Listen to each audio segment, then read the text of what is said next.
So anybody who has ever negotiated anything knows that you are in the power seat when you are just as happy to take or walk away from the deal. Hello and welcome to CallumConnects Micro-Podcast. Our guest today is Sherrie Laryse.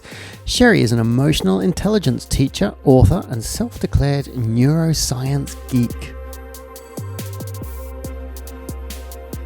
A hurdle I have faced as a leader came from a hurdle in my personal life. Because as convenient as it would be not to let work and personal life overlap, what plagues your heart, body, and mind in your personal life does not stay at home when you go to work. And I'm sure that while many of us can compartmentalize to a certain degree, what I found is that it's kind of foolish to think that we are distinctly separating one from the other. Because when we're feeling emotional, when we're feeling stressed, the blood flow literally changes in our brain. It moves from the part which is responsible for clear and rational thinking, for decision making, and creative thinking, which is needed for problem solving. And instead, blood flow under stress is directed towards the part of the brain which is used for our survival mode. So that's all about rash thinking, short-term thinking. It's really not suitable for considering a broader perspective of how our decisions impact on a global scale or long-term strategies or goals.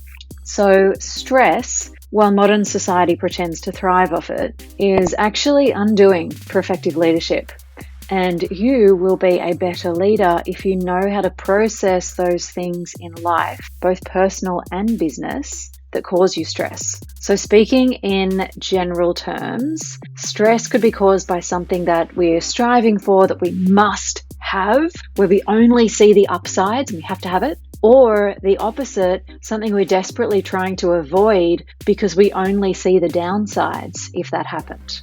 And what both of these things have in common is one-sided thinking. So whenever we perceive something as only good or only bad, we're going to create stress to strive for the good thing and avoid the bad thing. Now, to be clear, I'm not against striving, not at all, but here I am referring to the ends of the spectrum where that becomes distress. So it's then about depolarizing our polarized views of only good or only bad. And that's about mentally investigating the opposite outcome. So for example, finding the upsides to what you thought was all bad, or uncovering the downsides to what you expected to be all positive. So for example, if you have to win that client, can you consider what the drawbacks might be that you're not considering? Maybe unsustainable growth that could wind up sinking the whole ship. So anybody who has